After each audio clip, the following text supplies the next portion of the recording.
un nuevo vídeo sobre el trastorno obsesivo compulsivo. Una pregunta que se hacen muchos pacientes que tienen TOC. ¿De dónde proviene el sentimiento de culpa que tanto perturba, podríamos decir, al paciente toquiano? Bueno, como tengo aquí escrito, ¿no?, la diferencia entre un TOC más grave, donde los rituales y los pensamientos obsesivos atormentadores son mayores con respecto a un TOC que tiene menos gravedad, la causa hay que buscarla en lo que vamos a llamar el sentimiento de culpabilidad. El paciente con TOC, pongo aquí que se queja de la tortura que le producen sus pensamientos y sobre todo la angustia de no poder reprimir el llevar a cabo su ritual. Todos los pacientes con TOC viven su enfermedad como algo que les castiga, como algo que les tortura, como algo que no les deja vivir. Entonces tenemos que pararnos a pensar, evidentemente, en estas preguntas que el propio toquiano se hace.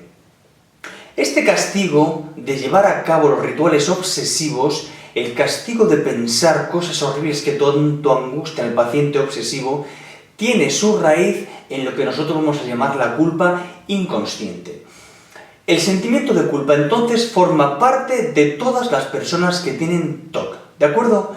La culpa es un sentimiento moral. ¿Qué significa esto? Es algo de lo que nos arrepentimos por haber hecho o por haber deseado hacer, ¿vale?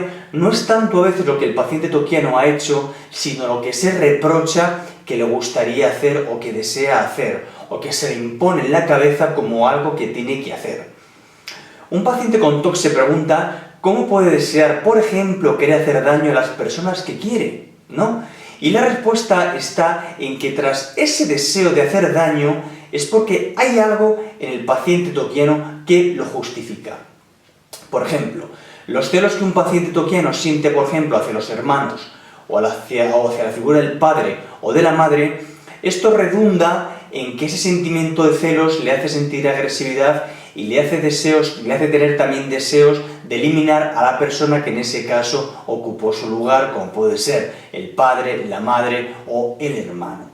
Quiere decir entonces que cuando un paciente con TOC, por ejemplo, ve un cuchillo y tiene un deseo de clavárselo al padre, a la madre o al hermano, hay que pensar que ese sentimiento que él tiene en ese momento, o ese deseo, o esa frase que se le pasa por la cabeza, tiene que ver porque en algún momento ya sintió hostilidad y gravedad hacia estas personas de la familia que ahora él no recuerda. Es decir, que el sentimiento de culpa de todo paciente con TOC debemos trabajarlo, debemos explorarlo en las primeras fases del desarrollo infantil, pero sobre todo familiar.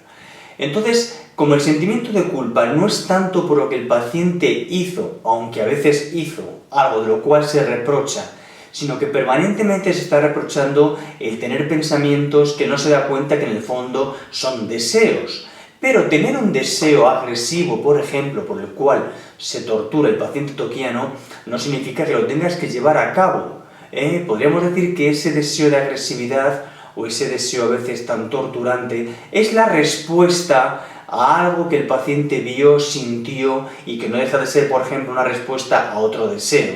Es decir, los celos que tanto deseo provocan en las personas pueden luego contrarrestarse por un sentimiento de agresividad. Es decir, el deseo de estar en los brazos de mi madre hace que tenga el deseo de eliminar a mis hermanos o a mi padre porque también, ¿no?, de alguna manera yo siento que ocupan mi lugar en el amor con ella. Con esto quiero decir que el paciente toquiano, el sentimiento de culpa que le aparece, guarda siempre relación, ¿no?, una relación muy exhaustiva con motivos, sensaciones, vivencias de la infancia que él de alguna manera no ha podido como asimilar y elaborar. Entonces, esas experiencias, esos deseos vividos con tanta intensidad ya en un momento de la infancia, vuelven permanentemente a la conciencia y el paciente toquiano pues tiene que luchar contra ellos para rechazarlo, pero que le ocasionan un enorme sentimiento de culpabilidad moral. ¿De acuerdo? Entonces, para cerrar el tema del vídeo de hoy, no nos olvidemos que todo sentimiento de culpa siempre tiene que ver con algo que el paciente toquiano ha querido hacer, ha deseado hacer, que hizo o que incluso ahora le gustaría hacer y se lo reprocha. ¿Por qué? Porque le hace sentirse mala persona. El sentimiento de mala persona es algo de lo cual se acusan pues prácticamente todos los pacientes que tienen TOC. Dicen, me siento mala persona, o me sentí mala persona, y ahora me lo estoy reprochando. Y el reproche del obsesivo es porque todavía hay algo en él de ese deseo de querer seguir siendo mala persona, pero se lo reprocha. Digamos como es que es algo del pasado que permanentemente está retornando al presente y que la persona no se la puede quitar. Y entonces, ¿qué hace la persona? Hace rituales y tiene pensamientos contrarios para evitar que estos pensamientos que le hacen sentirse mala persona le invadan cada vez más el espacio de su conciencia. Pero bueno, como el sentimiento de culpa es tan importante en el paciente tokiano, vamos a seguir trabajándolo en próximos vídeos. De momento se quedan con estas aportaciones que estamos dando para entender, ¿no?, el funcionamiento del sentimiento de culpa, el reproche, el autocastigo que se impone el tokiano, y vamos a entender que siempre tiene que ver con fases inmaduras, con fases primitivas, con fases de la infancia que de alguna manera no han concluido, no han cerrado, que siguen abiertas y que digamos que con raíces en la infancia se siguen manifestando, que han crecido, digamos, en la etapa adulta. Pero bueno, continuemos trabajando, estudien el vídeo, incorpórenlo a sus vivencias y seguro que algo van a entender. Muchas gracias.